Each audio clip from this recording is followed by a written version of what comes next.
السلام علیکم ورحمۃ اللہ وبرکاتہ۔ ناظرین، آج کی اس ویڈیو میں آپ کو وہ چیز دکھانے چلے ہیں جس پہ آپ کو یقین نہیں ہوگا۔ سرزمین جنگ کا شہزادہ مولانا معاویہ اعظم صاحب، ان کی تعریفیں ہو رہی ہیں، ان کی حمایت ہو رہی ہے فیس بک پر، تقریباً شیعہ کمیونٹی کے حضرات کر رہے ہیں۔ وہ کس طریقے سے؟ آپ کو سکرین پر ان کی مکمل تحریر بھی پڑھ کے سناتے ہیں اور آئی ڈی بھی آپ کے ساتھ شیئر کرتے ہیں، لیکن اس سے پہلے ریکویسٹ ہے کہ اگر آپ چینل پر نئے ہیں تو چینل کو سبسکرائب کریں تاکہ آنے والی ہر ویڈیو آپ تک بآسانی پہنچ سکے۔ سب سے پہلے ہمیں صرف مسلمان بننا ہے، نہ کوئی فرقہ نہ کوئی مسلک، صرف اللہ کے دین پر چلنے والوں کی جماعت مسلمان۔ گزشتہ شب بیروٹ سرکل بکوٹ میں ایک مذہبی تقریب شہدائے بدر کانفرنس کا انعقاد ہوا، جس کے مہمان خصوصی اہل سنت والجماعت کی معروف شخصیت معاویہ اعظم طارق صاحب تھے۔ پچھلے کچھ دنوں سے ایران اور اسرائیل کی جو کشیدگی کے حوالے سے پاکستان میں بھی فرقہ واریت پر بحث نے زور پکڑا ہے، جس میں بالخصوص اہل سنت کے کارکنان کا رد عمل ہمیشہ کی طرح جذباتی اور نفرت انگیز تھا، جبکہ پورے ملک پاکستان میں ایران اسرائیل کی جنگ کے بعد فرقہ واریت سے ہٹ کر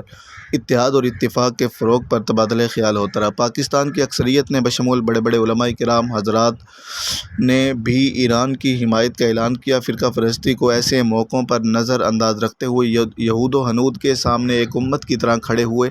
اور یکجہتی کی مثال قائم کی۔ پاکستان بھر میں اس مثبت مذہبی وسیع تر سوچ کے حامل حکمت عملی کی پوری قوم نے حوصلہ افزائی کی، لیکن ایک جماعت کے کارکنان اس موقع پر بھی لعن طعن کرتے، کفر کے فتوے لگاتے نظر آئے۔ سوشل میڈیا پر ان کی طرف سے لکھے گئے الفاظ کی طرف جائے بغیر اصل موضوع کی طرف آتے ہیں۔ شہدائے بدر کانفرنس، یہ کانفرنس اس جماعت کی سالانہ عمومی ترتیب کے مطابق تھی، لیکن اصل اہمیت اس کو تب حاصل ہوئی کہ جذباتی کارکنوں کی بڑی امیدیں تھیں کہ جو حالیہ ایران جنگ ہے، اس میں جو گالم گلوچ لوگوں کو ہم دیتے رہے، کفر کے فتوے لگاتے رہے، سوشل میڈیا پر ابن جرنیل جماعت اہل سنت معاویہ اعظم طارق ہمارے اس جذباتی اور شدت پسندانہ عمل کی آ کر محفل میں حوصلہ افزائی کریں گے، تعریف کریں گے کہ سوشل میڈیا پر ایسے ہی بد اخلاقی سے دفاع جاری رکھو۔ لیکن میں دل سے داد دیتا ہوں معاویہ اعظم طارق کو، جنہوں نے موجودہ ملکی بین الاقوامی تمام تر حالات کو مد نظر رکھتے ہوئے ایسا خطاب کیا جو ان جذباتی کارکنوں کی عقل سے شاید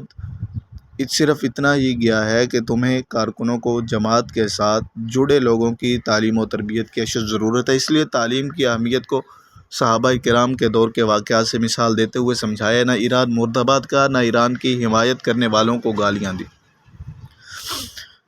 اور مذہبی تربیت یافتہ قد کاٹ والے انسان معاویہ اعظم طارق نے امت کی بات کی، مظلوم مسلمانوں کی بات کی، کفر کے توڑ کے لیے تعلیم اور تدریس کی اہمیت پر بات کی، اجتماعی ملکی غیرت کو جگانے کی کوشش کرتے ہوئے عافیہ صدیقیہ پر بات کی، لیکن شدت پسندی، فرقہ واریت، نفرت کی بات نہیں کی۔ یقیناً اگر کرتے بھی تو اختلافی بات، تو یہ ان جذباتی کم عقل کم علم کارکنوں کی طرح بات نہ ہوتی،